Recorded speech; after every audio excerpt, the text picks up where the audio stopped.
Hello and welcome দর্শক সবাইকে স্বাগত জানাচ্ছি বিশ্বকাপ নিয়ে টি স্পোর্টসের নিয়মিত আয়োজন অফসাইড টক্স পাওয়ার্ড বাই কাজেল কাজী হুইচ ইজ 100% অর্গানিক আজকের শো। সেখানে আমি রিফাত তানভীর রাফি আপনাদের সঙ্গে আছে এবং আমাদের সঙ্গে আছেন বাংলাদেশ জাতীয় দলের সাবেক ফুটবলার এবং কিংবদন্তি স্ট্রাইকার শেখ মোহাম্মদ আসলাম। আসলাম ভাইয়া ওয়েলকাম জানাচ্ছি।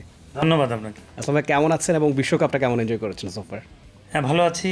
বিশ্বকাপ তো ফুটবল মানে তো একটা আলাদা উত্তেজনা, এটা আমাকেও কিছুটা মানে আকর্ষণ করেছে এবং আমি খুব এনজয় করছি, সারা রাত বসেই খেলা দেখি। ওকে, দ্যাটস ইন্টারেস্টিং। আসলাম ভাই আমরা শুরুতেই একটু আপনাকে র্যাপিড ফায়ারে নিয়ে যেতে চাই। হ্যাঁ। ঝটপট প্রশ্ন করবো, ঝটপট উত্তর দিতে হবে। একদম প্রথম প্রশ্নটা, যেহেতু আপনি বাংলাদেশের অন্যতম সেরা স্ট্রাইকার, আমরা শুরুতেই বলেছি, হ্যাঁ। আপনার চোখে সর্বকালের সেরা স্ট্রাইকারকে? ইভান ক্রাউফ। ইভান ক্রাইফ, ওকে, ইন্টারেস্টিং চয়েস। মেসির বিশ্বকাপ জয় 2022 নাকি ম্যারাডোনার বিশ্বকাপ জয় 1986, কোনটা বেশি iconic?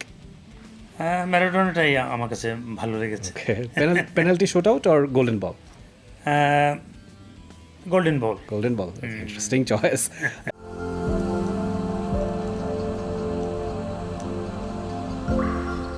European football or Latin football? মানে আকাশ পাতাল ডিফারেন্স এখানে। আচ্ছা। লাতিন সারা মনে দাগ কেটে যায় তাদের ফুটবলের শৈল্পিকতা দেখে, আর এটা হিট অ্যান্ড রান খেলা। আচ্ছা, ইউরোপিয়ান। আপনার সময়ের সবচেয়ে আন্ডাররেটেড ফুটবলার কে ছিলেন? ম্যারাডোনাই বলবো। Maradona, okay. রত্নাকে Premlal or Karim Allawi, favourite teammate? Teammate Premlal, he was a very good assist player, আমাকে খুব অ্যাসিস্ট করতো সে।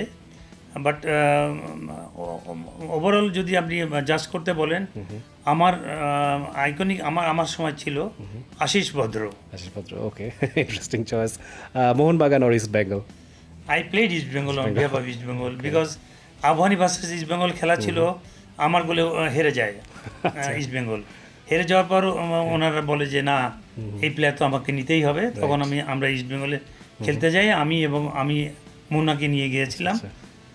ওখানে আমরা আনবিটেন চ্যাম্পিয়ন হয়েছিলাম। সো ইস্ট বেঙ্গল, ওকে। হেডার থেকে গোল অর ফ্রি কিক থেকে গোল?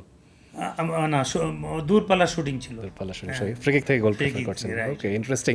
খুবই ইন্টারেস্টিং আমরা অ্যান্সার শুনলাম আসলাম ভাইয়ের কাছ থেকে এবং জমজমাট একটা র্যাপিড ফায়ার রাউন্ড হয়েছে। এবার একটু আমরা বিস্তারিত আলোচনায় যেতে চাইবো। আপনি তো 100 মিটার দৌড়, javelin throw, long jump, volleyball সব ধরনের খেলায় পার্টিসিপেট করেছেন। Before became a footballer I was an athlete. Why you did choose football ultimately? কেন ফুটবল সেটা? Because my father was a class footballer, এবং ওনার অনুপ্রেরণা এবং আমার মায়ের আদরেই আমি ফুটবলার হয়েছি। আচ্ছা আচ্ছা। এবং আমার মানে ফার্স্ট এবং লাস্ট কোচ আমার আম্মা। আচ্ছা আচ্ছা, খুব একটু ছোটবেলার কথা শুনতে চাইবো, যেহেতু বাবা মার কথা এলো। আপনি খুলনা শহরে বড় হয়েছেন, খুলনা টাউন ক্লাবে আপনার শুরু। ঠিক যুদ্ধের পরে পরে ওরকম সিচুয়েশনে আপনি ফুটবল ক্যারটাকে ক্যারিয়ার হিসেবে পার্সু করলেন, তখনকার দিনগুলো সম্পর্কে একটু যদি স্মৃতিচারণ করেন। তখন খুব কঠিন ছিল সময়টা, এবং আমাদের শুরুটা ছিল আসলে খুব আমাদের যারা অগ্রজ ছিলেন তারা খুব ডাকসাটে প্লেয়ার ছিলেন, এবং তাদেরকে আমার বাবার খেলা দেখে আমরা বড় হয়েছি। এই জায়গাগুলোতে আমাদের কিছুটা হলেও ওইদিকে উৎসাহিত করেছে। আমার আম্মা শুধু আমাকে একদিন একটা বেদ দিয়ে পিটান দিয়েছিলেন, এবং সেটাই ছিল আমার জীবনের আশীর্বাদ আমি মনে করি। কারণ উনি লেখাপড়া বাদ দিয়ে আমি খেলা নিয়ে সম্পূর্ণ ব্যস্ত ছিলাম। তো এই বেদ দিয়ে পেটানোর পর আমি লেখাপড়ার পাশাপাশি শুধু খেলাধুলাটাকে আমি চুজ করেছিলাম, এবং that's why I became Aslam. Absolutely.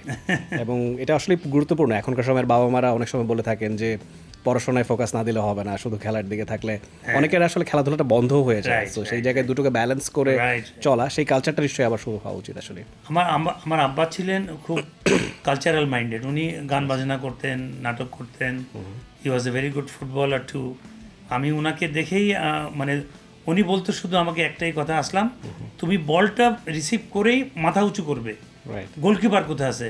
I swear আপন গড, আমি ঢাকা ইউনিভার্সিটি ভার্সেস আর্মি খেলা হচ্ছে, আমি জাস্ট দেখছি যে গোলকিপার কোথায় আছে, ওখানে মাঝমাঠ থেকে মারছি গোল। ওকে, আমরা সেই সময়কার বিশ্বকাপ স্মৃতি নিয়েও একটু জানতে চাইবো, যেহেতু বিশ্বকাপটা চলছে। সেই সময়ে 70-তে ব্রাজিল ওয়ার্ল্ড কাপ জিতলো, 3 নম্বর বিশ্বকাপ, এবং তারপর জার্মানি বিশ্বকাপ জিতেছে, আর্জেন্টিনা 78-এ বিশ্বকাপ জিতেছে।